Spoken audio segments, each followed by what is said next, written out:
Warning, my dudes, the following podcast... Nah, hang on. Warning, the following podcast contains some foul language, political incorrect comments, and humor. Fuck.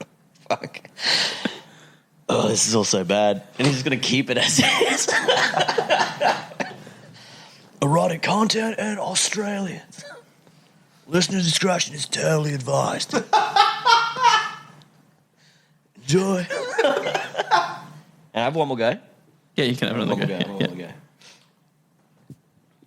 Warning, my dudes, the following podcast contains some foul language, political incorrect comments and humor, some erotic content, and bloody Australians. Listener discretion is totally advised. Enjoy, my dude.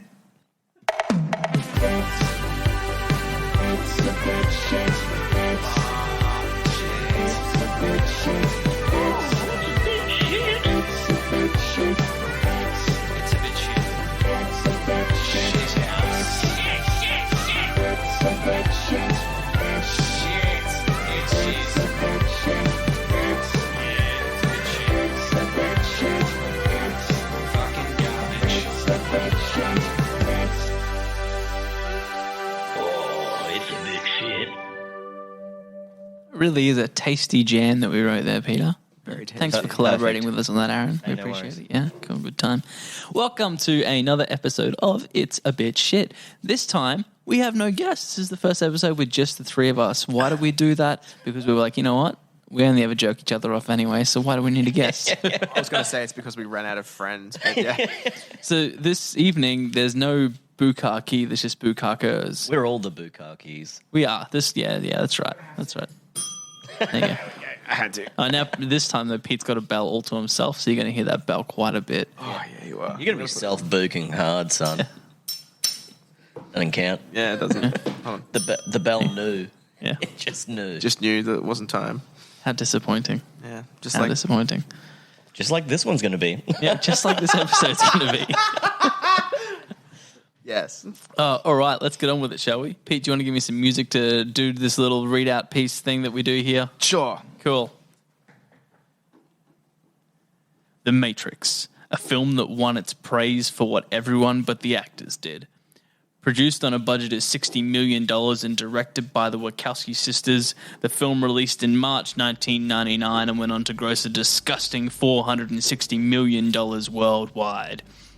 The film was praised for its innovative visual effects, martial arts choreography, set design, and entertainment value. It went on to spawn 2 lesser sequels, as well as a handful of video games, anime, and comics. There is a 4th Matrix film slated for the end of this year, and we don't know how to feel about it, but if necessary, we may just unplug. So sit back on your comfy couch, pat your doggo, and have a nice glass of 12-year-old Bowmore as we discuss why The Matrix is a bit shit. Beautiful. Did you enjoy my reference to maybe killing ourselves at this last? Yeah, cool, good. Absolutely. Just wanted to check that did go like over this anyone's head. this was 100% accurate. I'll be jamming something into my skull instead of taking one out. There you go. Wonderful. The Matrix way. Yeah. Beautiful. All right, so let's start with what is good about The Matrix. Come on, Aaron. Well, this is your time to shine, bro. I fucking love this movie, though. What's good about this movie? I saw this like when it first came out in cinemas, so I was probably like, I don't even remember what, 1999, so it would have been or 11 or 12 or something like that. Edgelord much, jeez. And this changed movies for me. I was just like, every other movie sucked. I think one of the main reasons I like Conker's Bad Fur Day was because it had the scene in the bank. Yeah. Yep. And I got to bounce on like flower boobs or whatever. Yeah. That blew my mind, and like the special effects were amazing, and I really liked Speed, so it was good for me to see Keanu Reeves in something. That wasn't Speed or Bill and Ted, because I'd definitely seen Bill and Ted by then as well. Yeah, nice. And it just had some really good moments in it. So I saw technology that I like my little like 11, 12-year-old brain couldn't even comprehend. I was just like, what? But there's a spike in their face. What? I remember for the longest time after seeing The Matrix, any film that didn't have bullet time was a bit disappointing and that's stupid. A stupid movie. Bullet time. Like, it was amazing that they created it, but fuck me dead. How many times did we have to see Bullet Time after that? It's like a free Like license Justice to League, which is everyone. just in Bullet Time. Like, You're welcome for that masterpiece. Peter. I mean, I when I first watched it, I actually remember watching it the first time I watched it as well. I didn't see it till it came out on VHS, though. Going back, that's when it Guess came you're out. just not a on true fan. VHS. Yeah, I didn't know. It kind of at that age, it just sort of went over my head. I didn't know about it till a friend of mine was like, "Man, we got to go get this film right now. It's come out on. You can go hire it." So we walked down to the VHS, the video store in the pouring rain and grabbed it and come back and watched it. And I was like, "Damn." In the Pouring Rain seems very fitting for something that's like a cyberpunk sci-fi film. Yeah. I was pissing down rain, but we made the trek. But no, it was so cool. And yeah, the points that you made, Aaron, are dead on. Like the group from the start, I was like, what the fuck is going on? And then It had everything. It had hackers. It had bullets. It had like a lady in red. Like it was just ticking boxes for 11-year-old me. Yeah. But so was like probably Swordfish. I actually really enjoyed that movie. Yeah. Bullet Time. It had a Bullet Time moment. in it. And Halle Berry's in it though, and I'm pretty sure Halle Berry's or Halle Berry. you do see her topless Okay. In Swordfish. in Swordfish. Okay. Yeah, she's like sunbaking from memory. Yes. And so I love that movie too. And it's Hacker again. and I was like, wow, maybe if I get into computer sciences,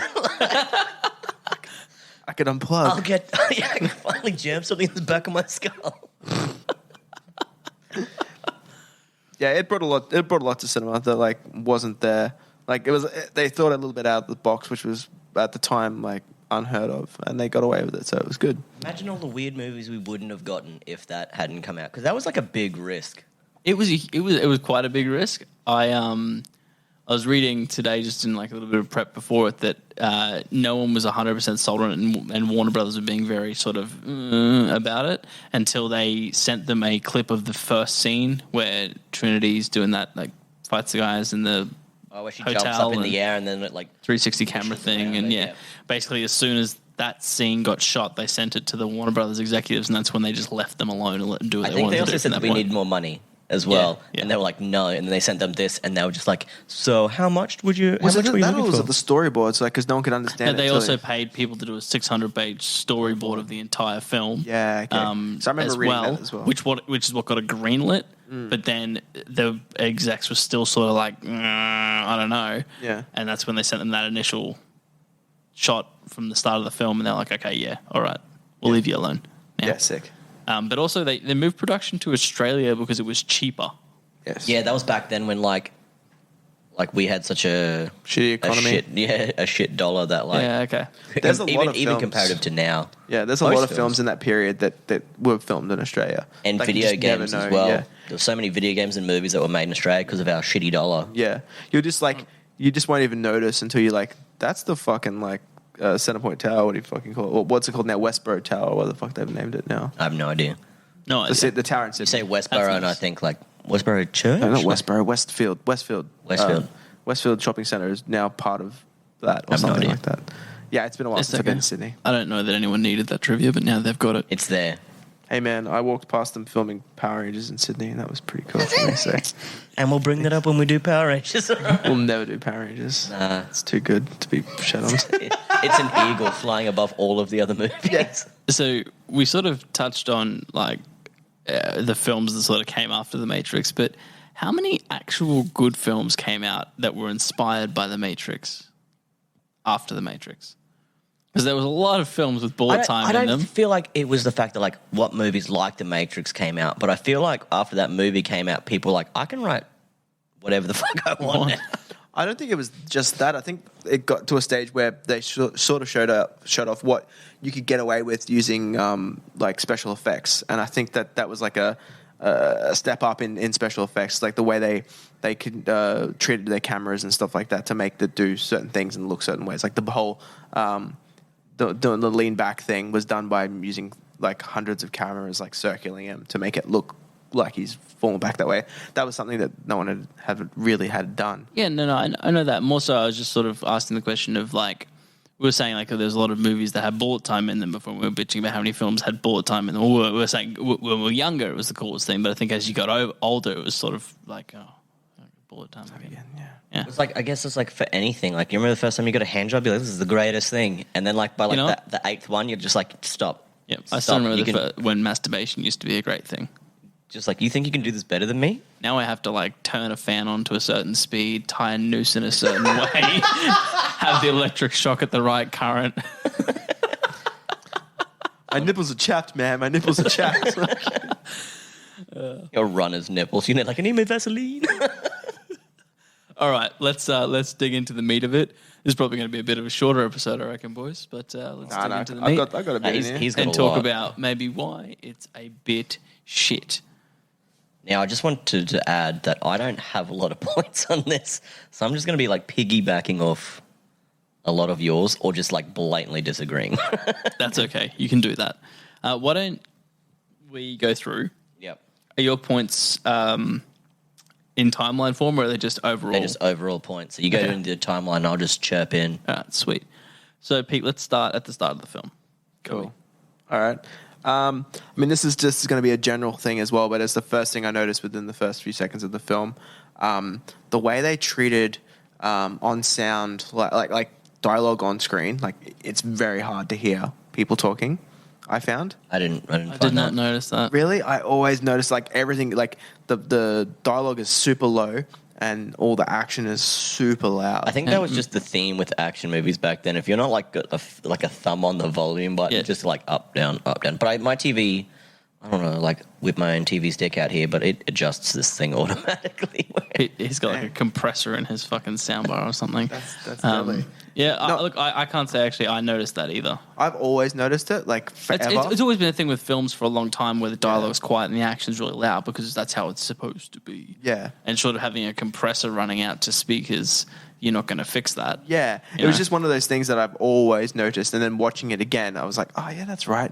Fuck me with this film. I hate this. Yeah, without subtitles, like you'd have no idea what the fuck they're talking I about. don't think I've ever watched The Matrix in subtitles, like ever. I did last like You're, this for this you're a time. subtitles guy, though. You watch I everything. am, but with I subtitles. hadn't watched it with subtitles before, so I was like, "Fuck yeah, I'm gonna actually understand what the fuck they're saying this time because I can hear that them." guy's named Neo.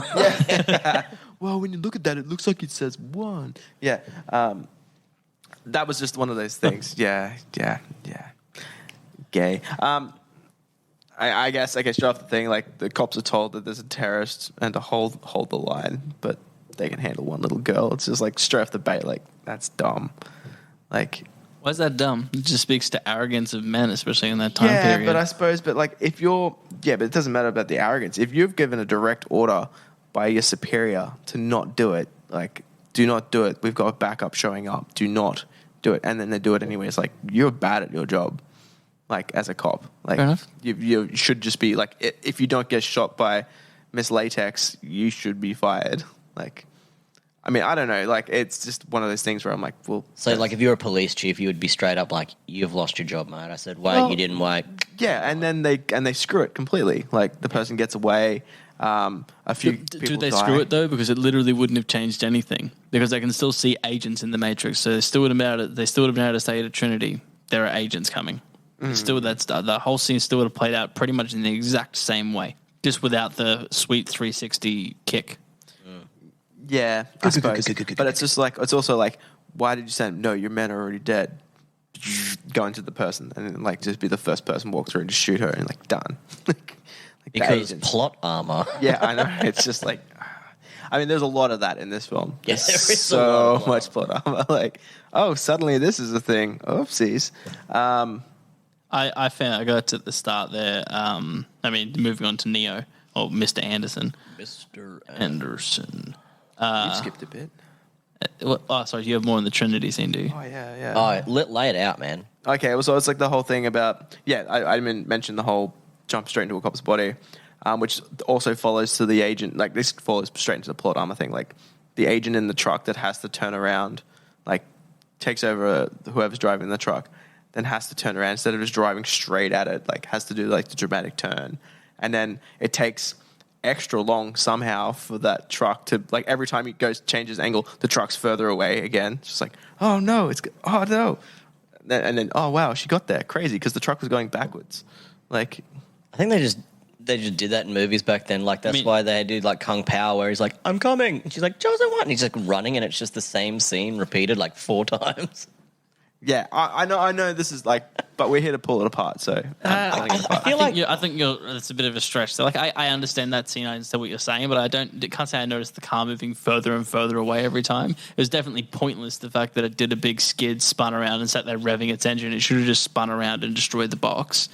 But didn't have to. If he's taken over that early, he should just drive straight into the box. Do you watch all of these movies like half speed and just so you have enough time to write all this down, or are you like a watch pause right? Because like I wouldn't even notice that the vehicle like at different angles. It was just the same scene on like 4 different angles. When the task is, Peter, please shit on this film.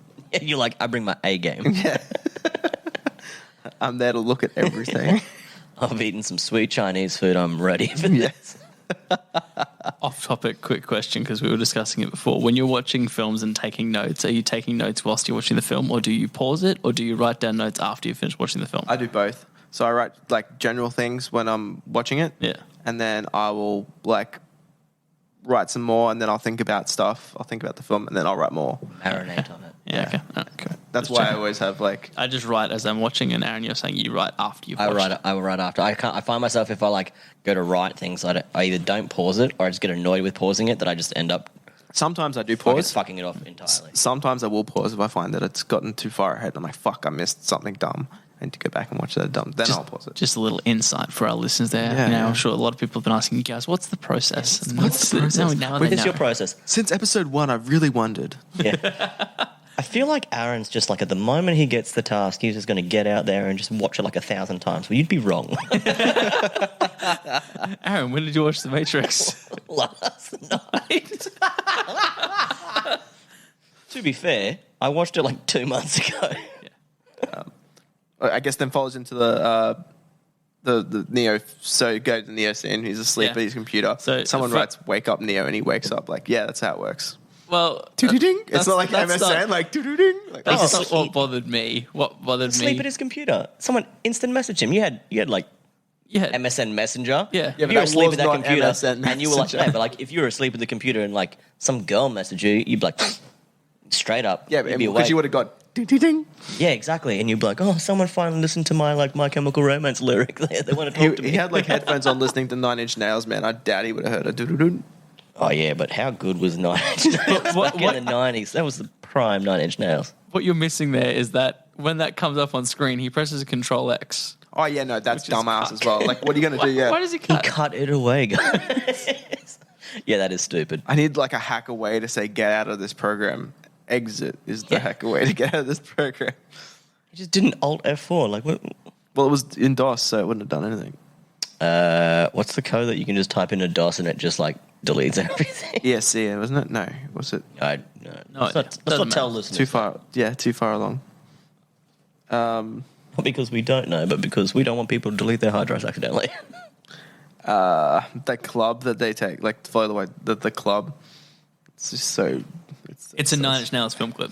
Literally, Yeah. like from the start of that film, that whole section, it's a 9 Inch Nails film clip. Those the ladies. Yeah, no, that was fucked up. Ladies. Yeah, the director ladies. It was pretty fucked up. Like the whose wet dream is that? Like apart from 9 Inch Nails, is like it's very industrial and crazy. Well, it is also fitting to the genre yeah, though the as well. genre- it It's a nails it. sci-fi cyberpunk film. Like it's fitting to the genre to the T. And again, I dug it. Yeah, yeah, I thought it was sick as. Did you see like the extras in the background? Yeah.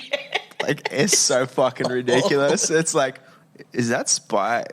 Yeah, Spikes. Okay. All right. I've been to a lot of metal gigs where people are wearing the exact same outfit, so it's held like 22 years later. I have not been to those metal gigs, but I've seen a lot of latex. We have seen a lot of latex at metal gigs lately, Like, haven't we? way Yeah. too much latex. So much latex. Like not because of like there was multiple people, just lots Just of like one really big person with like a lot of latex. Yeah, that one. They call them Leather Daddy. Oh god, I made a note that like this is pretty much best acting I think I've seen Keanu do. It's still not great, but it's a lot more. I'm not like wincing as I'm watching him act. I'm just I'm watching and I'm not distracted by bad acting or bad line delivery. Do you like John Wick like for his delivery in that? No, it's fucking awful. You don't watch John Wick for him and his dialogue, his 3 pages of dialogue or whatever he might have in those films. He's got like no dialogue in those films. He barely talks. People keep asking me if I'm back.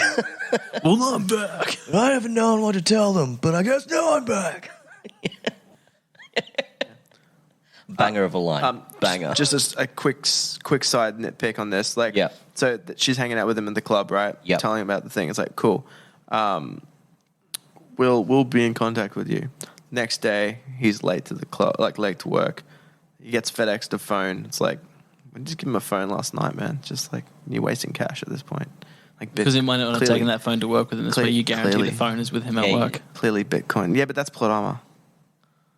That's not plot armor. I think now you're just saying plot armor for the sake of plot armor. I'm going to say it all the time now. No, it's like you're Peter creating. Learned what it meant. It was like everything I'm is going plot to armor. use it as this. No, it's like, okay, you're creating an excuse at this point for like. No, if you want to make I sure, have to disagree with you completely. if you want to make sure, everywhere. you want to make sure that like someone gets the thing that you need them, so you can talk them their way to something. You don't just give it to slip in their pocket last night and hope they wear the same jacket tomorrow. No, but you like say keep this with you. He obviously wants to know what's going on. Yeah, but what if he's like, this is a hacker person, but what if they're part of the government and there's a tracker in it or whatever? You're also missing another step, and that's that he was late for work that day. So if he was late for that work that day, he may well have rushed into work that day and may well have left that phone at home. Happens, especially in 1999. And phones were like, who am I going to call, the president? Yeah. Aaron's got a solid point there. I know when in 1999 when I had a phone, all I did was call the president. So. Fair enough. He's got a phone. I got a phone. Yeah, like, I'm important. Flick. So then moving into that scene, one thing I found really funny is that he's like, you're the one, Neo. Like, he tells him who he is, but then he goes on to say, the line is tapped, and if they knew what I knew, you'd probably be dead. Yeah. Yeah, look. So if the line is tapped, but he tells him who he is, wouldn't... Well, I mean, like, they already know who he is. Then agents. Yeah. No, they don't. But that's because they've been looking for him for years. Oh, Like, Cypher. By that stage, Cypher is meant to have told them that the informant is meant to tell them that Neo is the next person that we're meant to find. So they are looking for. Morpheus's point there is that if they knew what I knew, you'd probably be dead. Yeah, but I think the line is tapped. I think it's going to be. But he tells him he's the one. Yeah. The line is tapped. He tells him he's the one. And if they knew, they'd probably be dead. Yeah, I get what you're saying. Hey, this line's tapped, so I shouldn't say this, but you're the one. Yeah. He works at a massive computer If they company. knew that. Whoa. Like a software company, and his computer's not on. I mean, like, what are you going to do? Because he doesn't take his job seriously. He's like a government contractor, isn't he? Like his... software developer. Yeah, but wasn't it like a government... I don't know. I may have looked into it a little too much. I just love that scene how he's just like sitting there blank in front of a black screen, and then the guy walks in with the phone, like, with the package, just like, what are you doing? Like at this point, I'll just be like, if someone is up, like it's booting. I'm like, okay. the lights aren't on. It's booting. It's 1999. I'm not too sure what a computer does, so I believe you. I like that. What's your next point? What's that? Okay. Okay. How does Morpheus have the ability to guide Neo, so away from the agents, right? Because he can see where they are in the Yeah. So he's reading that green code shit, right? He's managing to find out, or to tell him where to go, whilst the agents, who are actual code and part of that program, can't see where he is. So he can see. So, like, the computer system cannot see what's in the computer system, but someone outside of the computer system can. It's sort of like... They've hacked into the Matrix to see certain bits of information. That's how they can upload bits and pieces. Like, I know Kung Fu. but that was done in the, like, outside construct. Yeah, but they've still uploaded that information. They would have But that's to his hacked that brain, in. not to... Yeah, well... But it's through the Matrix. Through the Matrix. But He can't speak Mandarin when he's out of the Matrix. Or he might. Actually, I don't... Yeah, isn't the don't whole know. idea that it goes into your brain, not to your avatar? Maybe. But like for your thing, like the agents wouldn't be privy to all that information because that'd be giving them too much power. Yeah, but the movie's about the second movie's about This him actually having too much is plot armor, Peter. But then you can't later have on, them no, so no, they no. can see everything But then because that would destroy later the point of the movie. Because then No. every time they were in the Matrix, they would know. But then later on, the bum sees them going through the thing, and he takes over the bum. Like you can't. It's got to be. it's got to be one or the other. Yeah, you can't have it. But nobody both ways. saw Neo doing those things. I'm sure someone in the office block noticed him there when he was like hobbling around, like all kneeled down. Like he passes like a bunch of people photocopying and shit, and none of them were like, "That cunt's weird." Like, what's that guy up to? Yeah, that is just as weird. Like watching a dude run around like. I don't know. I've seen some shit in an office, and I'm just like, I want nothing to do with this. I'm not even looking up. It's just like, what can they see and what can't they see? They never actually like Explain that. Fine, that's Yeah. a fair point. like. I mean, like I know it's the armor of the plot, but Let's approach this in a different way this time. It's the armor of the plot. it was just one of those things that always get me. It's like how.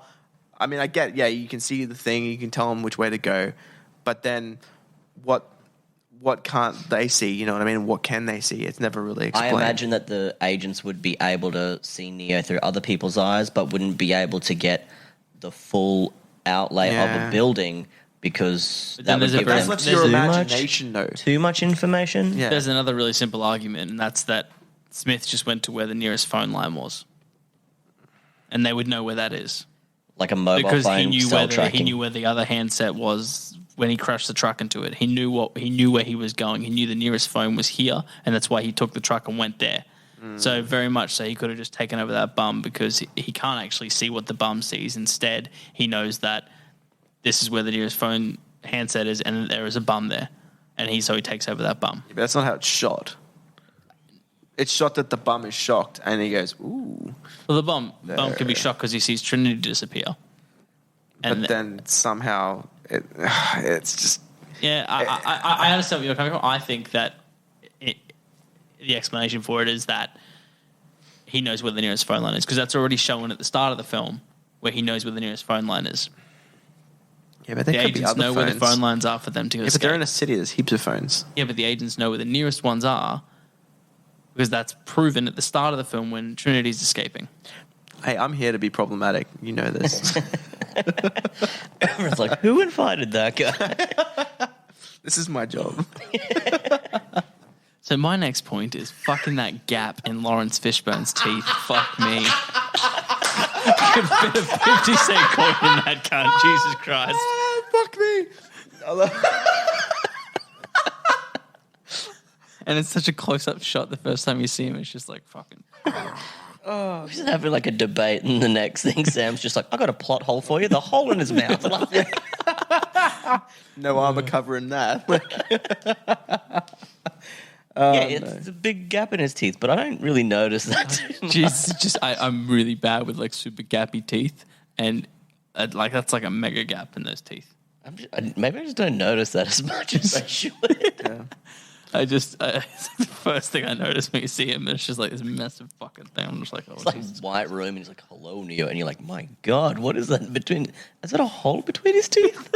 Is he missing a tooth? It's like that though. I got the whole like when he's like trying to run away and he gets out to the scaffolding and he's like, "Why me?"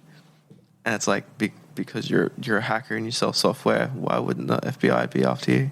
But he covers his tracks so well, like, Yeah, but clearly he doesn't why me? because they have a folder like this big when they catch him. Like, this is all the shit you've done, dude. It's like they know. Like, it's dumb. Isn't it like hackers, they leave like a little memento to like, hey, this was me. Ha ha ha. You'll never catch me. And then they catch him and like, this is everything you've done because you've conveniently left us a calling card. And he's Yeah. like, no, my I'm the perfect wet plan. bandit. Okay, the bug when they bug him, like Oh, like literally? Yeah. when they put the bug inside him, like how does that not fuck him up? Like it's something like literally going through his body through his belly button. We thought it was like a weird dream. Yeah, but it would still hurt, right? I guess if they can control how you feel, the taste of steak, they can just stop that from hurting. And then when they pull it from his gut, he doesn't spend like the next 20 minutes being like, oh, fuck. That came right out of my gut. Fuck. Like, that hurt. Like, fuck. Fuck. Yeah. Yeah, I got a bunch of little dumb things Maybe like it's that. maybe it's laced in painkillers. Did you Yeah. ever think of that? Like, Maybe. you get a future scorpion laced in painkillers and you inject it into someone's belly button, maybe it just won't hurt. Oh, yeah. Oh, and the fucking dumb lines. Like, the script is pretty fucking... It's like, you got to take off your shirt. Oh, what the fuck? It's like, our way or the highway. It's like, oh... They've been doing lines like that since the 80s, man. Pete, you're just really aggressive about this film, man. Hey. Is it because of the like underlying religious tones this movie has that's just really fucked you up? It's gotta be, right? There's another one. There's another one of those lines that I wrote down as well. Oh yeah, no Neo. This is just loco. Like what? Like who talks? No one talks like this. People talk like that. It's Mexican. This is just loco Neo. Like oh, that hurts me. Mexican hurts you? No, just saying that's just loco Neo. Like it's like baby's first like script sort of thing. Like it's people don't talk like that. I don't know. I think some lines like that can be delivered properly. It can be But pretty they cool. weren't. Our Way of the Highway wasn't that bad.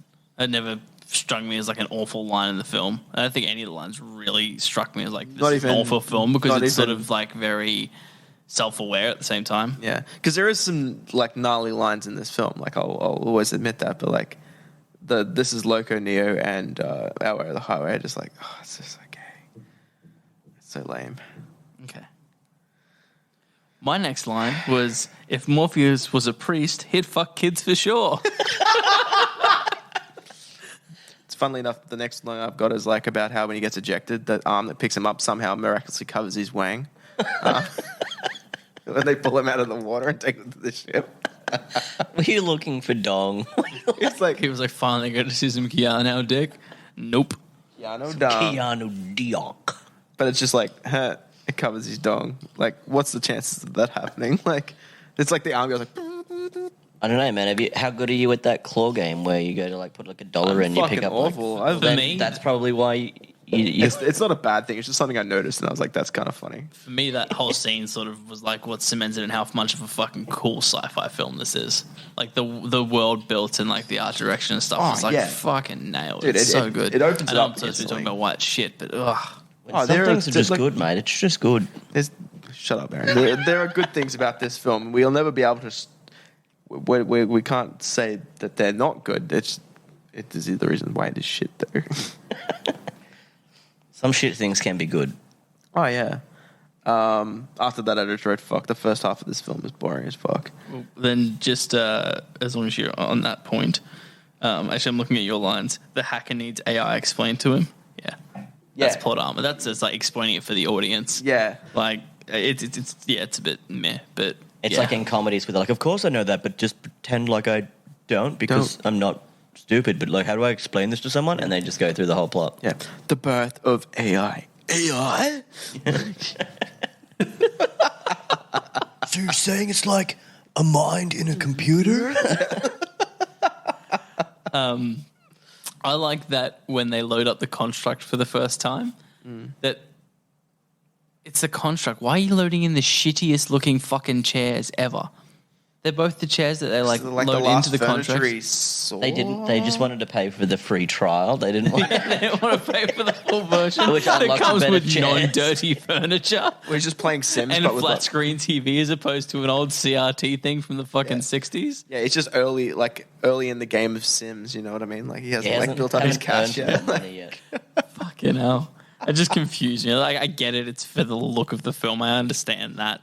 But it's just like, this is stupid because if it's loading in the construct, then like, you just load in like, why are you loading in dirty chairs? Like, the chairs are dirty. They're dirty chairs. Yep. Yeah. Some disinfectant on them fuckers. Yeah. Oh yeah. And I've got. I mean, I know it's just a product of its time, but like the EMP, like EMP was so impressive back. EMP was pretty you sort of talk back then, though. I remember watching. I'm sorry, again defending the film. Aaron, can you join me in some of this, please? Fuck. Yeah, I'm just like, yeah, guys. Yeah. That is a good point. To be fair, I don't recall EMP being a big talking point in films prior to that. I'm sure it wasn't a few Independence things. Day? Independence Didn't Day they- was the same year, wasn't it? Yeah, actually, I think it may have been, or maybe the year before. That's what I'm saying. It's like a product of its time. Like all Yeah. that stuff's like that was just so dick hard for EMP. Yeah. Yeah, everything was about EMP, and I was like, I just wrote it down because I'm like, oh fucking EMP, of course it's EMP. Like this is the way we get out of it. EMP, like EMP. And I mean, but it actually to makes explain sense. Yeah, It it does. actually makes But then at sense the same for time, it. they have to explain it. Like electronic, electronic magnetic pulse? Like, yeah, that's what EMP stands for. Yeah, but I didn't know that until I watched The Matrix. Yeah. Because I was like 9 when that film came out. True. Yeah, so you were like, have you guys ever heard of this thing called EMP? Our TVs won't work if they go off. And everyone's like, what? No, my television? You're like, yeah, man, they just don't turn There on was a anymore. bunch of people in I've got those 1999 that pickups. just had this unnecessary fear of EMPs going off in the area. Yeah, absolutely. I've got those are Yeah, like- pickups in my Schecter, bro. And they're like farmers who would never get affected by an EMP like explosion would be like, that's why I don't have any computers in my tractor. And you're like, yeah, that's why. I did make a note that was like, if this was released now, its commentary on reliance and technology would be way more woke. Mm-hmm. There's be some serious woke talk. So we're still in the construct. Is this the part where he's trying to teach them how to use his powers in the construct? Or is No, this this just like This is when he's explaining the Matrix to him Okay, and everything yeah. like that. And I've also made a note here. It's like if Morpheus was just trying to get his dick in, his speech about how Neo is the one and that his search is over could have almost led to a mean fuckfest. But we'll get to that later. Yeah, that's coming up. No, it's not. It's not. No, Morpheus isn't in this one. Fuckfest is in the second one, isn't it? Yes. Yes. Which one was? Sorry, what? Fuckfest. There's a fuckfest in the second one. Oh, the big orgy thing? Yeah. Yeah. Yeah. Yeah, that's when they get to, Zion. Zion. I think so biblical. You know what? I just fucking remembered as well. In the club, the song that's playing is Dragula by Rob Zombie. Which So- is, again, a product of its time. Yeah. If you can't look me in the eyes and tell me Rob Zombie is not a fucking great artist. But you know what? Like, the fact that I could play Need for Speed Underground And just get like, and The all Matrix and listen to both songs. Yeah. Yes. That's all you needed, man. That was all I needed in life at that time. Drag races to Dragula and nightclub scenes with Dragula in them. Yeah. Okay, so skipping past that, I've got how does Cypher sneak into the Matrix without assistance? Like, how did he get in? They They never take shifts, I think. Yeah, they take shifts while they're sleeping. So So if he was just like, nah, Yeah, I'm on this shift, and he just How does he load it in? Load the he program. would he'd probably be one of the sentinels running around. Mouse or like Dozer or Tank or whoever's like monitoring will probably be like, hey man, I'm gonna take a piss, and he's like, yeah, no worries, and then just Yeah, but like the computer to load the programs over there. yeah, he'd be in like because people take watches, like there'd be one person on the computer and there's one person in, and they're like, Can you load? Hey man, I'm not going to do anything sus. Can you just load me in the Matrix real quick? Yeah, thank you. no, they're already in the Matrix. Like they take shifts in and out. Like they're scouting things. They're trying to get more information. Like Yeah, they're the in way there. the way it comes across is like Neo walks out and scares him, and he's sitting there like on shift watching the Matrix, and it's like he's the one. Well, he was up. talking to Cypher. Yeah, Neo was talking to Cypher, right? So yeah, but Cypher was on the computer when he quickly turns one of those monitors off. yeah. Yeah, apparently he was talking to the agents through that, and that's why he quickly turned that one off. Because even though he couldn't read it, he didn't want to like risk anything. yeah. So that's why he just turned that. They're like, boop boop, turn that off. He's like, oh, sorry, man. I was just like, looking at porn, blonde, brunette, like, just like. Yeah, but then he loads himself in. I think that's time skipped. I don't think that's like right away. He's like, anyway, go to sleep. But before you do, can you just hit enter on that keyboard? Yeah, like that's Yeah. just No, it's- I get what you're saying. That's not actually explained. You sort of have to put that together yourself that you can load yourself into the Matrix. But then like every time you watch someone come in and out, they've got like a helping hand. Like someone has to like pull the cunt out of I the back mean, of your head. they could jack themselves out. Off. They could jack themselves out. Yeah. He just does it off, and then you just both stare at each other for like an uncomfortable amount of time. But- Good silence, Aaron. All right. And then, But like, okay, so you can jack yourself out and load the program yourself that's on the computer that you can't reach. I can't believe that he got in like without people noticing that he was doing it. Well, again, because they take shifts in there. Like, I think the next few scenes ahead where he's on the computer and I mean, no, sorry, it was probably at the beginning, whenever it was. Trinity's in the Matrix and he's the person on the computer and he's like talking to her. And he's like, "You really like him, huh?" Or whatever the line is. And she's like, fucking whatever. Like, there could be, at some stage, he's inside and someone's looking at him and they're just like, "Hey, man, I'm just going to take a piss." And he's like, "Yeah, no worries. I won't move anywhere." And then quickly, like, someone goes and takes a piss. And he goes to a restaurant and quickly has a steak. Talks. He's like, he could even be going to a brothel or something. Like, but also, there's a pretty simple argument to have that he goes, "Oh, man, you just load me and I'm going to go get a steak." And then the agents would be able to mask the signal on the thing as well. Yeah. There's no saying any of the things. There's a lot that isn't explained. There's a lot that you can work around it that I just don't think is worth going into because we could spend way too long just bitching about something we don't know the answer to. I think he just told them he was going to see a prostitute because Mouse is like the pimp of the Nebuchadnezzar. Yeah, but you can do that. Hate Mouse. But you can do that. God, I fucking hate that cunt. God, I'm so glad he dies. He's such a shit actor.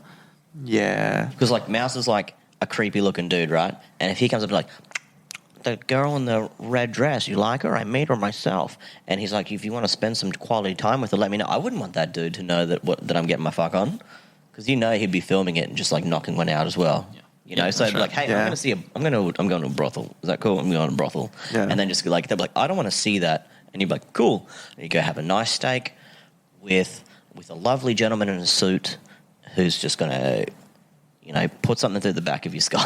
Yeah. I suppose. Yeah, so the next thing I think I had was when he turns his head after he first learns jiu-jitsu, he's supposed to be plugged in. Yeah. But he turns his head in a way that he couldn't be plugged in if he was plugged in. It's just a little thing, but that annoyed me. Then I wrote, "Mouse annoys me and I wish he would die." And then I remembered that he did die and I wrote, "I'm glad he died." Nice. I wish he'd delete. I'm glad he died. Yeah, that's exactly what happened. Mouse is creepy. Yeah, I don't like it. He's. Ugh. I think when I was younger, I thought he was cool. Like when I was I want to grow up and be like Mouse because he was like the young one. But then, like growing up and watching this film now, I'm like, God, that person's shit. God, I want to be Morpheus. Let me get a stretcher for my teeth.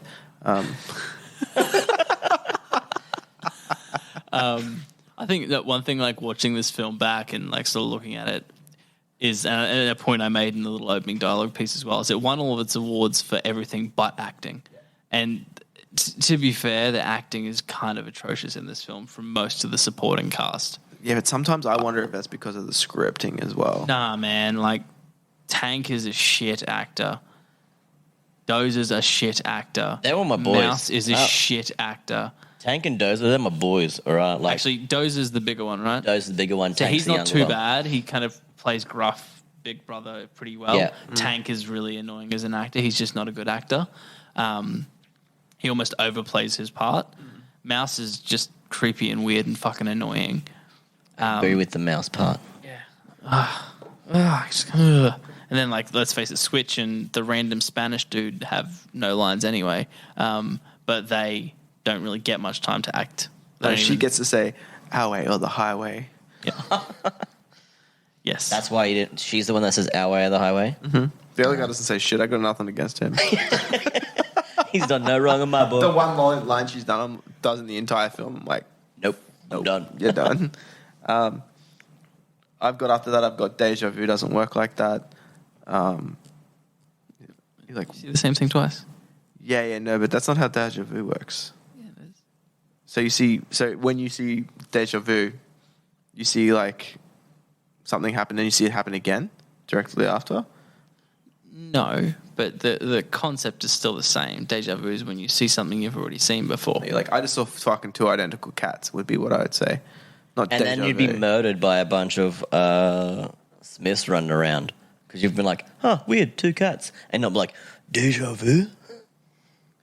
Yeah, I don't know. I just feel like that's not deja vu though. Like he's not witness. He's not having deja vu.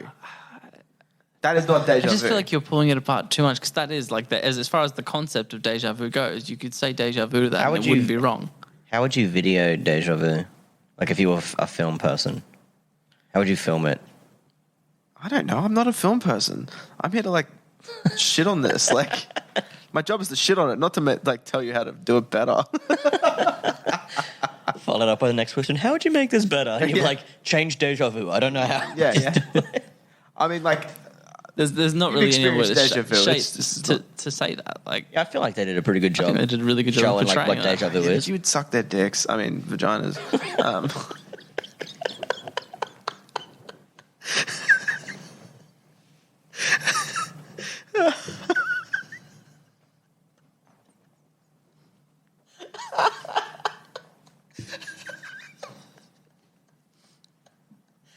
Oh, please keep this part.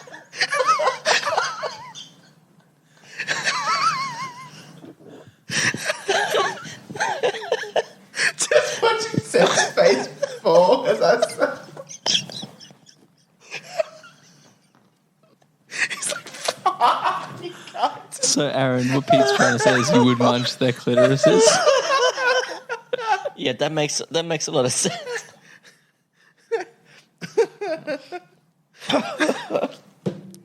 Oh, it was good. That was a good line, Peter. Thank you for that. Has anyone noticed that all the sunglasses choices in this film are fucking terrible? Yeah, apparently they got like a guy on To make design them. Yeah. Well, he did a bad fucking job because they all look fucking horrendous. What are you talking What about, about man? Morpheus? Like where there's no like Clip-on. They just clip onto his fucking like nose. Oh no, thank you. That's how you win. But you know what? They're the most simple anyway. Like, they're the most simple, non-offensive design, apart from the fact they're just clip-ons. Every other one is, like, way too obtuse in size and shape. It's just all over the fucking place. They look stupid as fuck. There's a scene with, like, Trinity in the car, and she's got these, like, big-ass glasses on, and she just looks stupid. Yeah. Man, there are a lot. We look around now and we see girls with like big-eyed bug glasses on. I know. But I'd be wrong if I said that those were influenced by The Matrix, but I also wouldn't be surprised if that started some form of a trend. Yeah. I just need to write in like one thing that I thought was funny when I wrote it. When Cypher turns on him and he's unplugging people, and I just wrote like Cypher kills them off in the order of how quickly you'll forget them. Like, He's killed 3 people already. 3. it's like, oh, did he? Who'd he kill? Like, it's just like, bluk, bluk, bluk, like, who are they They're anyway? fine. Yeah. Oh no, you killed them. You killed. Oh no, Those- I can't remember those who people. they're called. Yeah. Let's talk racism for a second. Okay. Peter, you black. Just kidding. Morpheus gets a bit racist when he tells Agent Smith that They'll all look the agents look the same. I thought about that. I'm like, nah, I'll leave that one. Like, if I'm gonna give it done for anything else, it's like I'm not gonna. That's One some thing real you didn't- political commentary there, guys. That's, yeah. One thing you didn't pick on, Sam's like, and this one thing. Well, I did notice it. And I'm like, oh no, I'm not We'll gonna give it a write skip. that. We'll Yeah, give it a I'll skip. skip this one. Give her a cheeky skip. By this stage, I've shat on so much, and I'm like, You let oh. the racism slide. Well, it's like it's the other way around. Racism. It's usually like, Still racism, mate. yeah, I know, It's still racism, Peter. Okay? but you know, No, that's enough. they get it turned, don't That they? is enough. Look, for me, there's not a lot else going on from here. Peter, I know you got a couple more things as well. Not a lot. I do like. I guess I mean, I do have like, yes, the lobby scene is lit as fuck. Lobby scene was But before that, I noticed that towards like in that third act, Keanu's acting really starts to fall apart and he starts to become a bit worse too. which is funny because that's when the film actually starts to become interesting. But anyway, it's like the stakes get higher. His acting gets lower. Worse. It's like this level throughout the film. Like, all right, it's going to be real simple. So your acting needs to be up here. Okay, it's action. So your acting needs to be down here. Like, Yeah, falls apart. Guns, lots of guns is still a sick fucking line. yeah, It's still a great line. there's some gnarly. And I've noticed, even though we've already said it, but everyone in this film is dressed like they're from a Nine Inch Nails concert or a film clip. Yeah, like it's what really a great concept though. How do you want everyone dressed? Have you been to a Nine Inch Nails concert? Yeah, I have. Yeah. Leather. Crazily enough, I have. Yeah, I have. Just one thing with the bank scene. Like, I was reading somewhere that, like, all of the pillars and walls that get shot out and all the bits, they had to, like, remake that, like, a bunch of times because, like, that wasn't, like, CGI.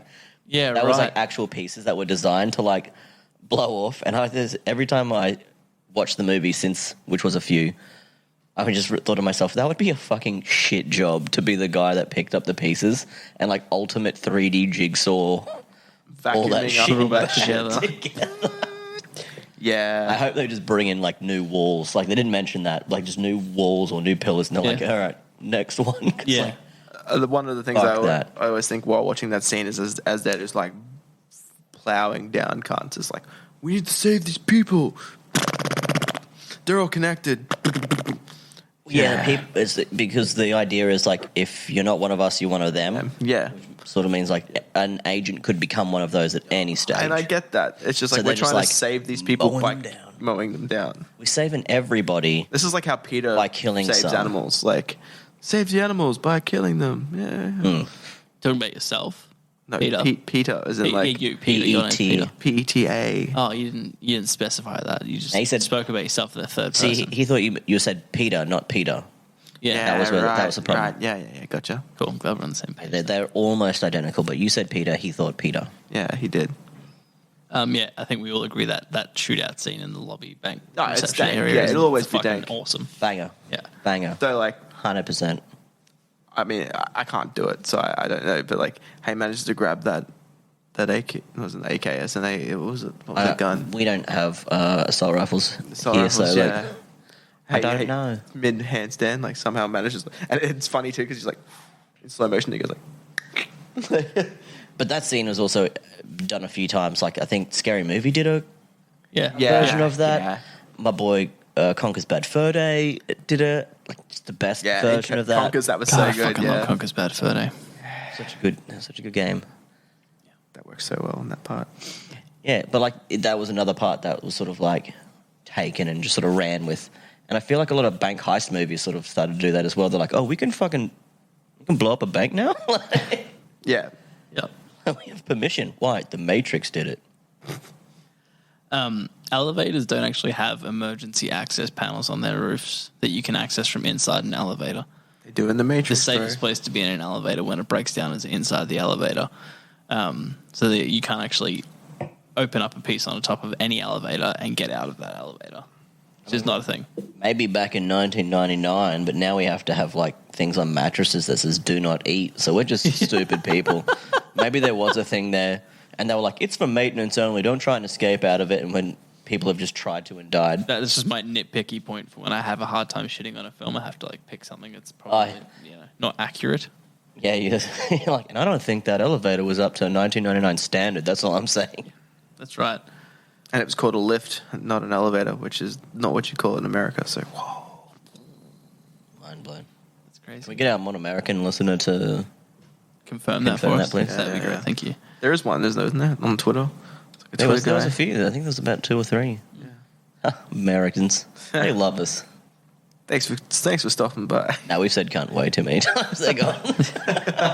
That was it. That was the point they left just then. They're like, nope, that's it. That's Well, they're 3 talking times. about us. No, he said cunt. All right, done. Oh, fuck, I did it again. Dodge This is still fucking badass. That's just Yeah. a fucking I awesome. I hated forgot that. how you hate I that. hated that. Oh my I god. hated that. Oh my god, Aaron, no. The Yeah. one thing he has against this whole entire film. That's Dodge like this. No, Fuck that. No. No one's killed an agent before that. part. That's the concept that you hate is that Yeah, she yeah. she doesn't kill the agent.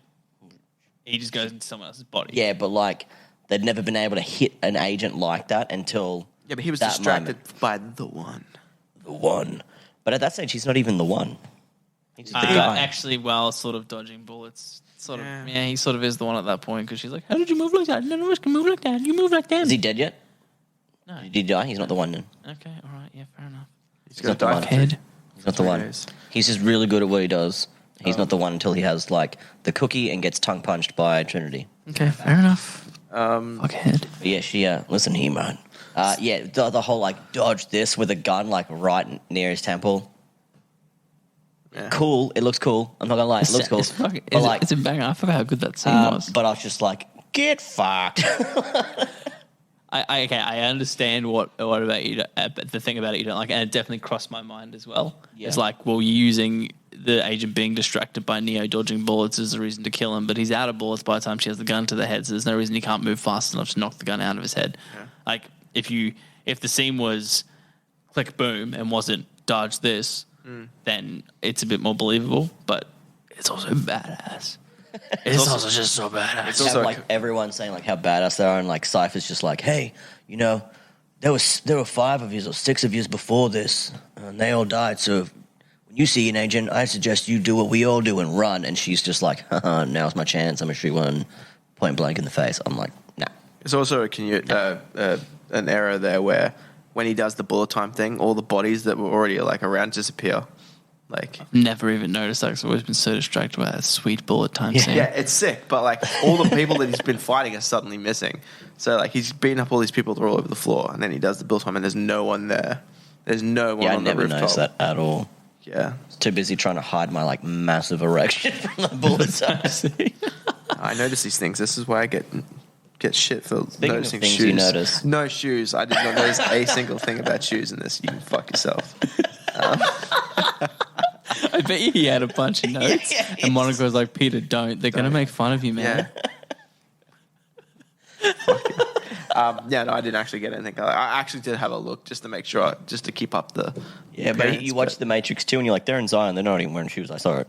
Yeah, they're fucking there without shoes on. Yeah. I think, and now I could be wrong. I'm pretty sure Neo is not wearing shoes. I'm pretty sure you see some Keanu Reeves feet. Do you? When they scene? No, maybe. But I was talking about like when he first wakes up after like being taken out of the Matrix, and he's just sort of like chilling in his prison bed. Yeah, right. Well, yeah, he wouldn't have shoes on that either. No. I think. No. I also think in the Kung Fu scene, Peter, as well, there's Why are we doing your job for you? Yeah, why are we doing your This job is ridiculous. for you? This is kind of getting old, man. There was nothing crazy about that. You're like, I didn't see any feet things. We're like, bullshit. Here's 2. Here's 2 examples right now. My bad. You're like, okay, look, and you missed the other one as well. I'm like, we got it. I gotcha. At 1 hour and 3 minutes and 42 seconds, you did miss the. So my next point is in the helicopter shooting the minigun, which Yeah, you probably got as well, is that when he's shooting a minigun to try and save Morpheus, you're shooting a fucking minigun through into a tiny room. It's just like a sniper rifle, man. It's all about It's precision. the most accurate. How many fucking bullets does it fire? A dumb amount of bullets per second into that tiny room. Not hitting Morpheus is just ridiculous. Yeah. Like, But to be fair, he was pretty beaten up. Even if you got one in him, you couldn't tell. And then suddenly, so Like he was beaten, bruised, and bloody. Like if you accidentally shot him, he's still limping. Don't worry about it. they're all shooting and stuff. Like it's all raining. Like it's a mess, right? The only time anyone has any accuracy in that movie is like when Agent Smith shoots through the wall and gets Morpheus in the leg. It's like, get fucked. Like no one has been able to land a shot. Like Neo just fired a minigun in the room and did manage to hit Morpheus once. I mean, like I don't believe that he just managed. You see, he's the one, and he just wasn't trying to hit Morpheus with the minigun. Right. But he shot. He had his pinpoint accuracy. He could shoot a bullet and then just knock the cock off a fly. Like that's how good his accuracy is. Just clean off. Yeah, I just thought it was funny. Like no one can see. Everyone's fucking up. He manages to shoot him in the rain, through the water, Yep. into his leg. I don't know what kind of imagery they keep going for when it's like cyberpunk and raining. I'm like, what the fuck's happening? there's no neon lights. I'm confused. Yeah, it's like, Yeah, there's what no is neon. this? Stop that. Where's the sick beat? Like, You know that if the film was made like 7 or 8 years later, that Skrillex would have been part of that soundtrack. oh, bro. I was actually talking to Pete recently. We were discussing how much he likes Muse post their guitar stuff. So like when they got like fuck dubstep off. and stuff, Yeah, like Simulation. fuck People saying off. it's like his favorite album. I found a vinyl of it, and I was like, "Do you want me to buy it for you?" He's like, "Yeah, dude. Can you please? It's like it's better than this." It's And my jam. He was saying we were talking, and he was like, "Oh man, I really wish that Skrillex would work with Matt Bellamy and the guys from Muse, but just teach him a bit more about dubstep." Oh, fucking hell. That hurts me. That shit hurts me so bad. So bad. Fuck. Okay, you okay, Peter? I I can only get so many reactions from you out of text message. And generally, you don't bite over text because you know what I'm trying to do. Oh, but yeah. now I get to see you biting. It's much better. It's just like, because usually I go like, fuck you. And I'm like, I think for a second, I'm like, whatever. I'm not going to give him any. He's going to shut up soon if I don't say anything back. I know how bullying works. Yeah. You know how bullying works. My guidance counselor told me this. If you don't say anything back, then don't get anything out of it. Yeah. Stew on that cut. Yeah. Oh, fuck.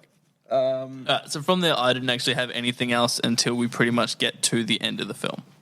I had, when he's running, he's like, I need an exit. He's like running down the hallway, like running away. He's like, Tank, a little help. He's like, the door, dickhead. Like, the one, it's like, this guy's meant to be the one. He can't find a door. It's like, there's a door to your left. Like, where do I go, man? The other left. Yeah, it's like, the door, dude, the door. Like, there's no other door in this alleyway. Go into the door. Oh, to the door. Oh, that you're talking about that one. Yeah. Yeah. It's like, Yeah, that was pretty fucking stupid as well. Like, that was like, there's a fucking door there, man. Like, he didn't make that door appear with magic code. yeah, it's the fucking door. Just go, dude, where do I go? It's like, what do you think, dude? Come on, like, it's just like, you fucking dickhead. You just dodge bullets, still some miraculous shit, but you can't find a fucking door. Like, and you're just about to become the one. You're like seconds away from becoming the one. This is like your peak, like, mortal self, and you can't find a door. Disappointing. Yeah. Fucking hell. Yeah, I laugh every time I get to that, like, where do I go? And it's like, That's fair enough. Look, from there, from there for me, it's true. I just get to the point where the whole thing, it's all about love. Oh, Yay! dude. Love saves Neo's life and blah blah blah and Trinity. Well, what the fuck's I write here? I just wrote that dialogue is dog shit for this. Like, it is absolutely unbelievably terrible writing for love. Like, the love story is so fucking terribly written, and the dialogue of her just like blabbering off about, no, Neo, the oracle told me that I would fall in love till I fell in love with the one, and it's you, Neo. You're the one, so you have to wake up. I was like, fuck off. So technically, Trinity birthed the one. Yeah. Yes, Which I wrote. She mouth burst. How fucking gay. And then in brackets, I wrote overly happy and stupid. Right? It's an old definition of the term. Right? Calm the fuck down. It has two definitions. Try and cancel this, bro. Yeah. I was very clear about my definition of the term. I don't want people misconstruing what I'm saying. No, I'm going to say it's dog shit, is the dialogue for that. Yeah. Can I just say Sure. that I really enjoyed the Oracle as a character. Yeah. Yeah. Like, it's I actually always want to know what a cookies taste like, but yeah. they've got code in them, and that's the code that they. Cause you know how she keeps giving cookies. She's like, "Oh, would you like a cookie to Neo?" Neo. Rumor has it that she would also, when she went to go see, when Trinity went to go see her, she would have gotten a cookie as well, because she's always baking. She's homely like that, and one of them would have been the power for the one. Aw. And that's why she's like, "No, you're the one, and I love you." And then she kisses, Neo, transfers that power, the two cookies, the two data cookies, boom, combined inside of Neo. Bada bing, bada boom, the one. Should have been like, one's like a tea and the other one's a cookie. Oh, that would have been better. Yeah. Yeah. Like a tea and cookie. Ultimate, like, or, like, here's a Tim, because it's in Australia, here's a Tim Tam. You drink Yeah, your it was. tea through the fucking Tim Tam, and then you'll make the one. Maybe. That's a beautiful idea. That could be it. Let's. I know you touched on this at the start of our recording session for this, but the anagram of Neo and One is fucking disgusting. That's like so That much. feels like lazy film writing. See, no, that never clicked for me. And now that it has, how do you feel? A little sick. A little sick, yeah. And Trinity, everything is like an anagram for, well, like not anagram. Everything's like about being religious in some way. Well, then the whole thing is like, there's an oracle, there's a man that's been told, like, you're going to find the savior of humanity. Don't worry. Blind faith is what will get you there. Yeah. You don't have to believe when, how, why. You just know that you are the one that finds them. You don't have to believe in anything. Just do what you need to do. Find the one. It doesn't matter. Get out there. It doesn't matter if you kill a bunch of other people. You're going to find them because you're the guy. I think this is why you hate it so much, because it's just so religious. And that's the real reason you're trying to pick it apart. I'm not because let's face it, if Neo was the one, right, that would make Morpheus what, a priest, or a disciple, predator, a child fucker. All those like the kids spending spoons, like, oh no, it's heroic. Morpheus is here again. That's why he has spoons. He's like, I've got a weapon. Bend the spoon up his asshole. Morpheus can wait out by the elevator. No, Morpheus, you can't. He knows the escape out the top of the elevator anyway, so don't worry. It's classic elevator information. Classic, clearly. All right. Shall we move on to some other questions? Yeah. Sure thing. All right. If you could change one thing about this film, what would it be? Well, that's a good one. I think I'd go, for me personally, the original idea that they had where the humans weren't batteries, but they were like, they use their brains as far as processing. So they could have like better processing. They've got a lot of AI, they've got a lot of infrastructure they need to keep. Human brains are just a big computer.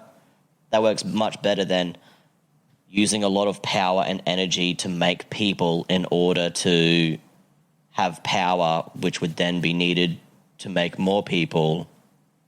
Yeah, but I guess that introduces the whole like needing people to power themselves because they torch the sky. The whole like they need power source because they used to be solar powered. Yeah, but I think they only added that because like they needed a reason for people to be batteries, because originally they were like, they've taken humanity because they needed more computer components. Yeah, but it like goes against the whole making it look post-apocalyptic and sort of shit So like it'd be that. pretty post-apocalyptic. Yeah, but like, why would the sky be all fucked up if they were just using it for They could have done that. funnies? Also, it was AI. They could have gotten a power source from somewhere else. Surely they could have made something else that would have worked. Yeah, they could have used I don't know, something else. But like people, I like the original idea that humans aren't batteries; they're actual computers. Yeah. And that's why there's like thousands of them. And then when you see, I think when you talk IT as well, you spend more time, like when you like compare a processor's a brain. Yep. So that works better just in that general. When you're using like analogies about it and stuff like that, that makes more sense. yeah, I really dug that. And and then afterwards, I was like, oh yeah, it is kind of a shit reason that people are batteries. Yeah. No, you're right. 100%. Yeah, so my thing would be to change that. That'd be my one thing I change. Peter, what would you change? I mean, I wouldn't be just like I mean, it'd be more on the building of the film stage, but like, I'd spend more time on the script. I think the script was pretty dog shit. Like, I just didn't buy it. Like, everything sort of felt like... I worked on a few uni films, and like a lot of the scripts felt like that script. Like that script that was just done like first sort of film trying to like build something. Like some of the dialogues is cool and there's cool lines, but like dodge this, or like, you're empty, so are you. Like some of it's cool and there's like these cool one-liners, but like when you put it all together, it's kind of weak. Like, I don't know. This is just my personal opinion. I think it comes back to that conversation. Like, you're right. It is your personal opinion. But I think it comes back to but that. But you're wrong. No. It's not even that. I think it's about the actors that deliver the lines.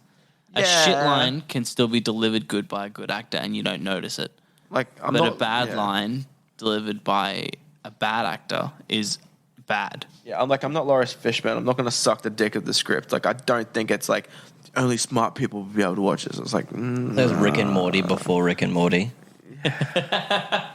Yeah, it's just like, I don't know. It's not as smart as it makes out it is, and I think that's the whole thing. The whole film is building itself on this. I think the whole thing that's smart about it is just explaining the concept to people. I think the thing that gets lost on people is just the concept that the reality that we live in is made up, and then there's actually an external reality where you live as a battery, and we can unplug you from being that battery, and you can fight for humanity's last hope.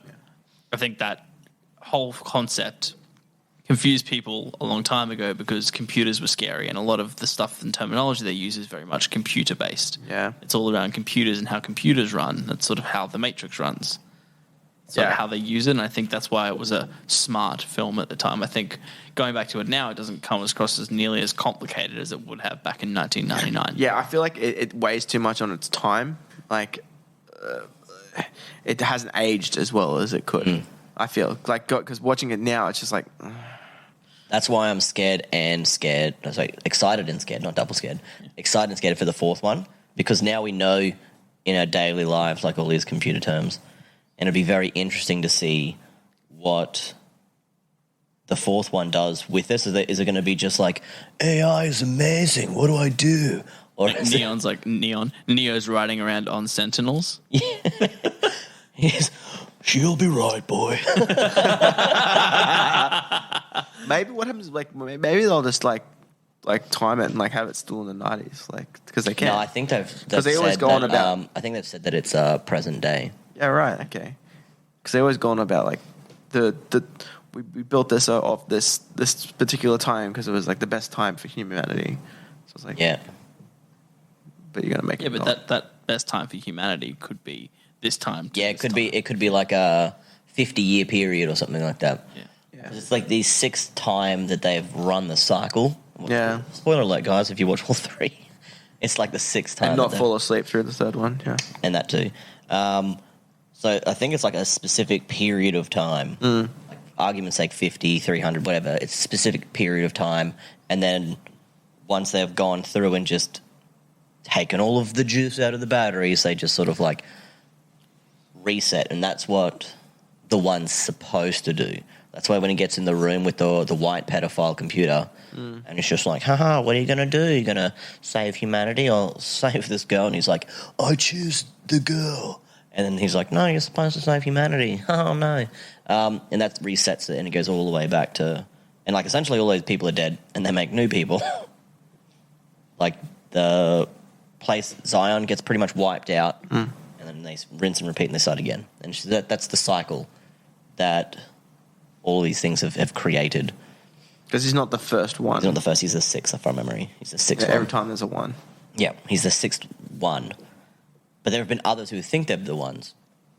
And there's been just full wipes and stuff from then. So I think it's a time period. I don't think it's just like they're stuck in 1999. I'm pretty sure it's like a however like long period. I think, yeah, you're right.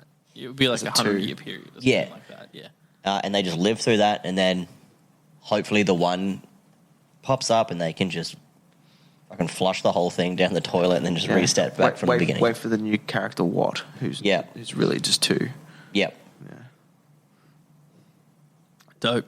Yeah, that was my thing. Fun fact. What about you, Sam? If I could change one thing about it to make it better, what would that thing be? It would have to be the acting for me. And I also wouldn't have... I would have had Mouse be less annoying and Tank be less annoying. But it's purely the acting for me, I think. Where the script falls down is in the acting. I think the film is enough in its own world that some bad dialogue shouldn't matter if it's delivered properly, and it's just not. That's all it is for me. I'll just have better actors. Yep. Nice. Cool. Nice. If you could recast anyone in the film, who would you recast them with? Who wants to go for that one? I was just going to say Alex Winter as Neo instead. Alex Winter. Dude who plays Ted. Bill. Bill. Sorry, Bill. Yeah. Yeah. All right, I get it. Yeah. Or like Morpheus is Bill. Dude, you got it. Like, which pill, dude? Well, I don't know. Just sound like a fucking... Like a bad South Park character. Yeah.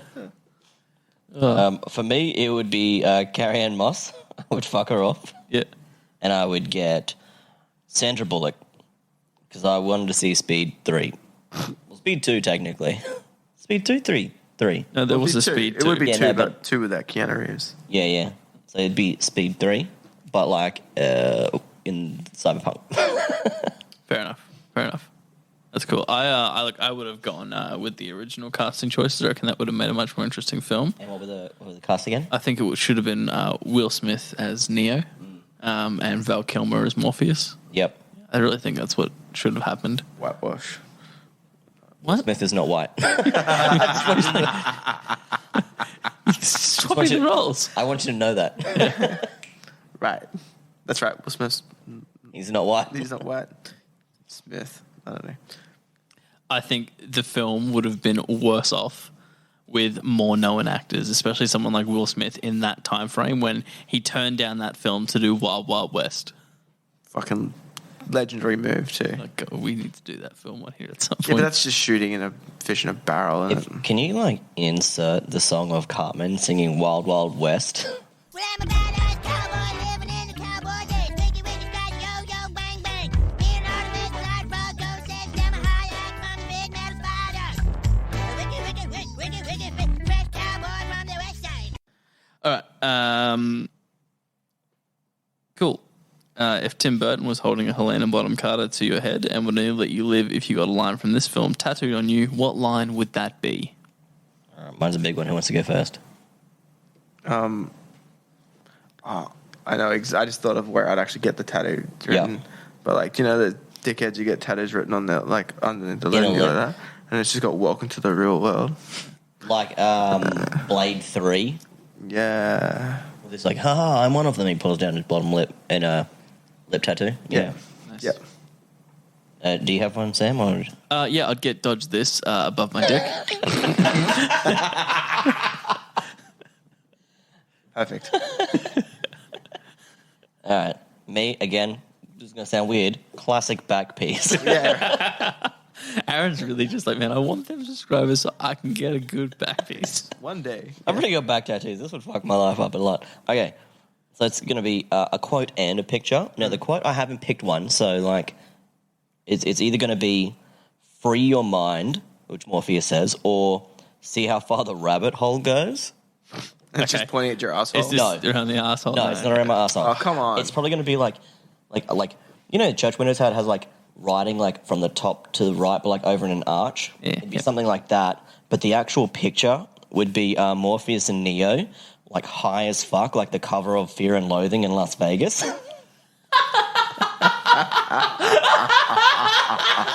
That's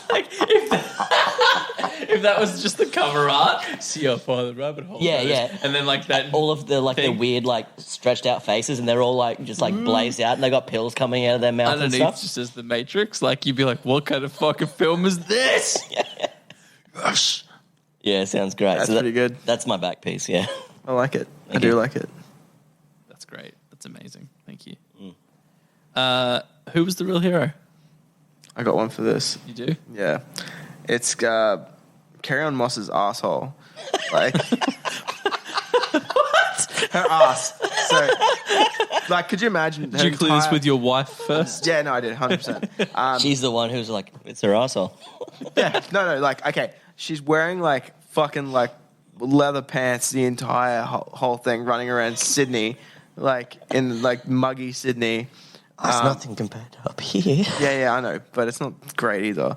And could you imagine how chapped her ass would be by the end of filming that? Just from wearing spandex and fucking leather pants, that poor butt. I definitely feel like that's a Monica point that No, she no, brought no, to Peter's no, attention. no, He was no, like, I- oh, yeah, that is a good point. I'm going to write No, this down. I definitely wrote that down and then told Monica that was what I wrote down. She's like, why did you write her ass? And you're like,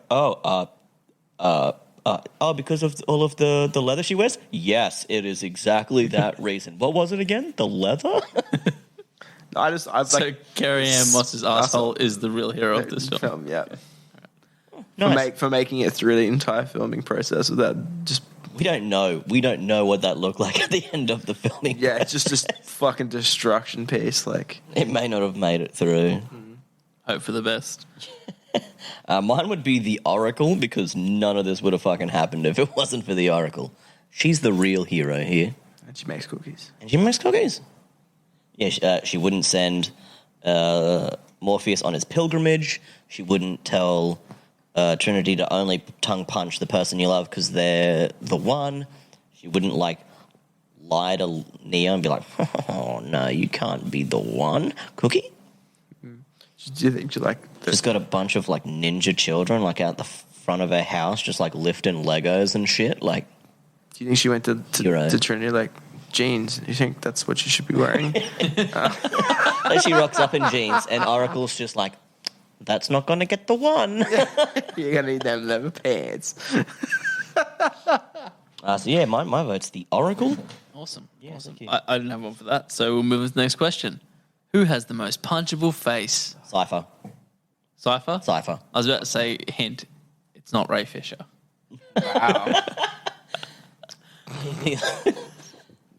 God damn it. You bring Ray Fisher into something Ray Fisher doesn't need to be in. No, it's definitely Cypher. Okay. I'm gonna beat you to this, Sam. Mouse. Fuck you, Peter, for stealing my answer. Fine, then I'm going to go with Tank. Hey. No, it's still Mouse. Yeah. Still Mouse. Fuck, he's annoying. Double punch. So why Cypher, Aaron? He has like a face that I see and I want to punch. He's got the most punchable face. Is it the little gross goatee thing? It definitely doesn't help. It's the flavor with the flavor it's not saver. even, it's not even because because of like he gave up humanity. I'm like, nah, man, I get that. For a steak, I'd do anything. I understand that entirely. That was a good looking steak too. Just throwing it out there. It was a good looking steak. And you're a vegetarian. So. Yeah. I'll admit that it's a good looking steak. Yeah, good looking steak. Like he just has the question is who has the most punchable face, and I see that guy's face, and I'm like, I want to punch that. And Look, it's probably he the is second on my list, that's for sure, but Mouse comes first. it probably is the little flavor saver, the little. Because he's Thing on the dat the it took me a while to click who he was, where I'd seen him before. He's the captain in the Bad Boys films. Fuck off. Yeah. It took me a minute, and I was like, where do I fucking know this guy? Oh, he's the captain in the Bad Boys That's films. majestic. I can't punch him in the face. I can. It's still him. Yeah, it's still him with that flavor saver. Yep. Yeah. And you're both Mouse. Yeah. Would you fight each other to have the privilege to punch Mouse? Yes. I feel like Sam and I get along with enough things to punch him at the same time. Nah, but like only one. Nope. See, Yep, I would absolutely throw down with Peter. Not even a second thought. What? Punch that fucker in the face. If you only- Absolutely. you can't but- you I can't- would shoot Peter in the head to punch Timmy. What? So I would absolutely knock Peter out You so don't I could think- punch Mouse. Sam, you don't think There's this no is something- teamwork here. it's Teamwork something that doesn't we make could- this dream work, Peter. There's something we could do together, Sam. Like No. a bonding that's- experience is punching that kid in it's the like face. it's like one of yous get to or none of you get to. What happens if we but do, to like- find out who yous have to fight? Like, what happens if someone gets like sloppy seconds or something like that? Like, you You get have to sex like, with him, do what you want. But like, let's talk about punching him. in the no, face. like he gets to hit him a bunch, and then I get to have a go. It's one punch. It's one punch. It's one punch. It's one good punch. It's like one punch. Yeah, but I said it Good first, Sam. So it's like a big pile of dick. I pointed out earlier on how much I don't like him and the disdain of which I portray for him. He set the pathways for your neural pathways I to be know. like, I do want to punch. No, that no, guy. I have this written down. Like I've actually Peter's pre-planned written this. it down as we were talking about it on No, his digital no. tablet. He's like, yeah, that's a good one, you guys. Beep, beep, beep, beep, beep, beep. No, I've got this one. This is like one that's been sitting here. The only thing I added was Alex. Oh, so you Winter. did add to it. I had- oh, I had okay, Alex so- Winter. Yeah. Because I Why was would like, you punch him in the face? Oh, you mean for the last question? no, yeah. Like that was like, oh wait, Alex Winter, that'd be hilarious. Yeah. Yeah, Awesome. Shall we move on to fan fiction? I'm sure we want to. All right, this is going to be really fun. Shout out to someone who wrote, and I'm so glad what do you say? I'm so glad that I suggested this to my 15-year-old son. Sorry, what was this? I can't remember the person's name. Jai, I think. Yeah, I think it was Jai. Yeah, someone you maybe know. Yeah. Yeah, he's like, I'm so glad I recommended this show to my 14-year-old son, and we're like talking about the Justice League fan fiction. it's like, and I just wrote back, yeah, it's probably a bit educational, isn't it? Like, Hi, Jai. All right, so the fan fiction we are reading today, we've actually been speaking a lot about the Nine Inch Nails look. This fan fiction is called Feel You From the Inside, which I don't know if you know or not. That's actually a line from the song Closer by Nine Inch Nails. I want to feel you from the inside. Inside. Exactly. I think you're forgetting. It's Limp Bizkit, bro. No. He's offended because you said Limp Bizkit. I'm offended because you said Limp Bizkit. You both like Limp Bizkit. I'm well aware of this. It's the chocolate starfish. Keep on rolling, baby. All right. It is called Feel You From the Inside by Kaza Ahego. I don't know, Aaron, you got any? That's probably about right. Yeah, okay, cool. From archiveofourown.org. Peter? I'm ready when you boys are. I am ready, sir. Take us in. I'm never ready. Neo presses his lips against Smith's, who falls back slightly in shock. At first he's reluctant, but slowly melts into it, kissing back hungrily. Why do I feel this way? He said as Neo pulled away to breathe. A faint smile appears on Neo's lips. Doesn't matter. Just feel it. He breathes, pulling him closer.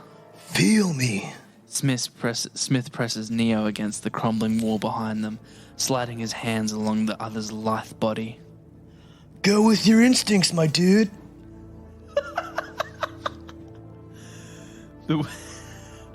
The way he said dude sounded almost condescending, and the fact that Neo tells him it's okay to be human enrages him. Just the concept of Smith having instincts like a pathetic human was enough to piss him off, but that didn't stop him from touching him. The agent's kiss becomes more aggressive, but the others remains calm, yet still very much enjoying it.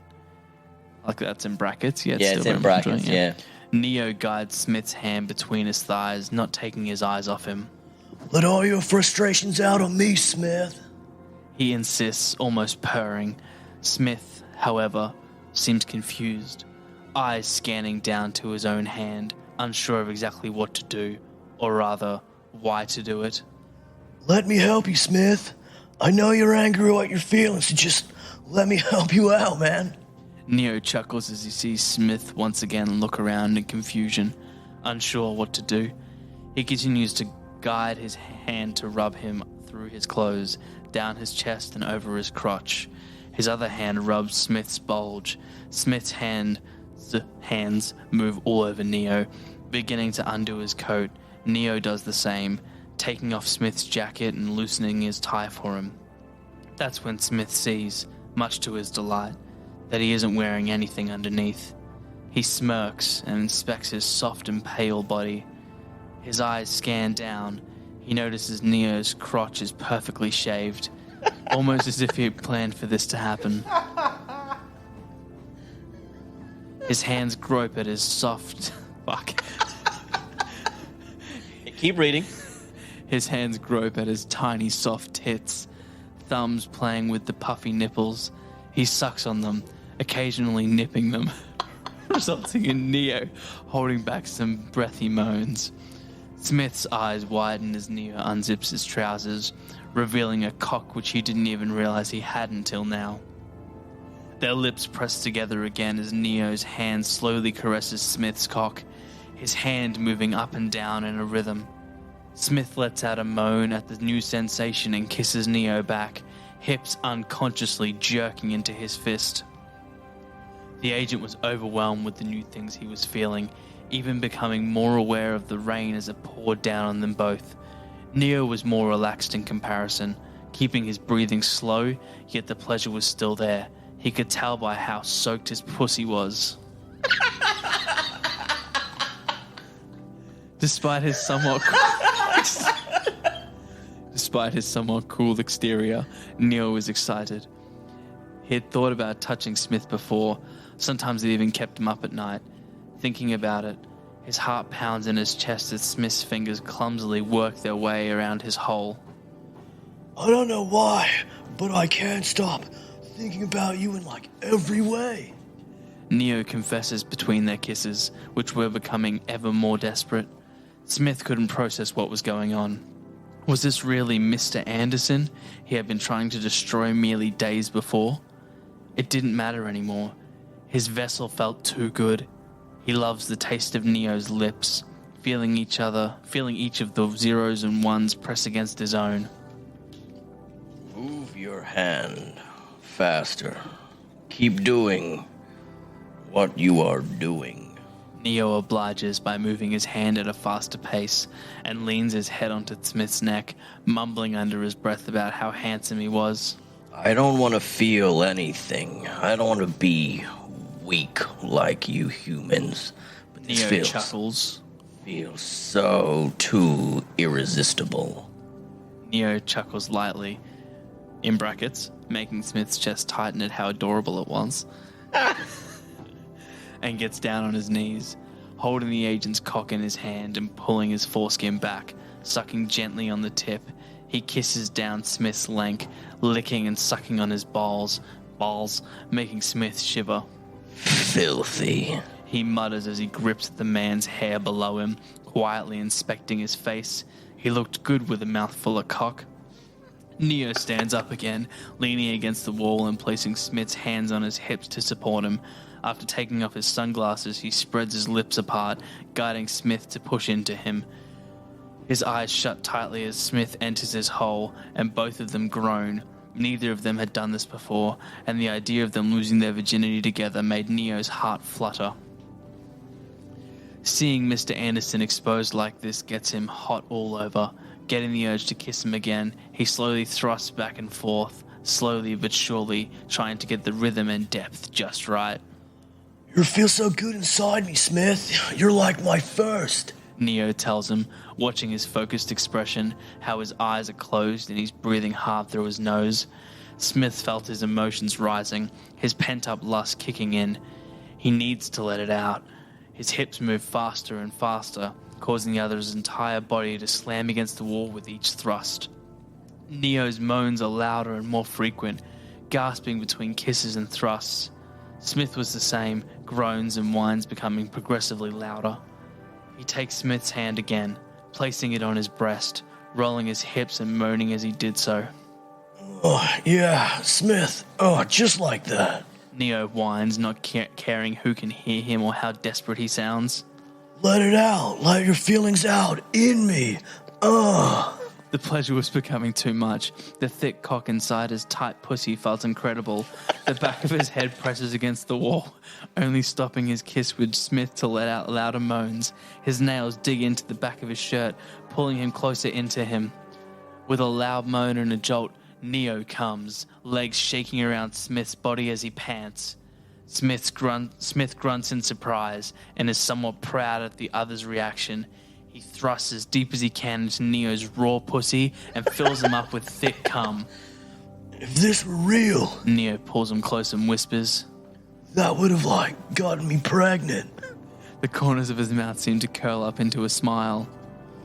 You could get me pregnant, if you wanted. He whispers incredibly softly, unsure if Smith is still listening after he slumps on him, exhausted from ejaculating and having sex for the first time. Neo sighs and rubs his fingers through his hair, God, I wish you were real. his voice breaking slightly.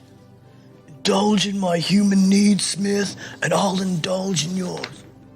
Neo pleads, his tone filled with longing. Smith looks up into Neo's eyes. Neo can see their light blue shade behind the frames, and the emotion behind them too. Why does my body enjoy this? Why am I feeling this way, Neo? His voice was filled with confusion and something that seemed like hopelessness. Smith was too bewildered to notice that he had finally referred to him as Neo, but Neo himself definitely noticed, his smile growing. Neo kisses his neck gently and grinds their hips together, reminding them both of what they had just done. You're free. The end. God damn, that pussy bit got me. That's roomy for sure. Yeah. As we went through it, I was like, oh, fuck. Oh, no. Oh, my God, no. Yeah. Pussy. Not as graphic as some of the other ones we'd done. Not quite as graphic. A It's little because bit. we knew it was inside the Matrix. Yeah.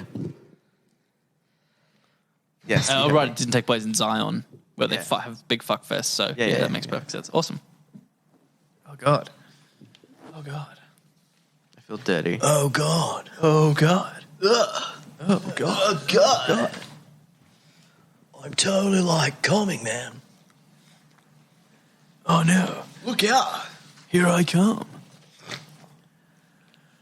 Ooh, all right. Time to summarize, I reckon. The Matrix has unnecessary plot armor, Massive gaps in teeth, annoying actors, a weak script, stupid sunglasses, lots of religious undertones, Trinity killing that agent even though she said a cool line still shouldn't have happened, and the fact that love saves the fucking day. I think it's pretty safe to say that... It's a bit shady.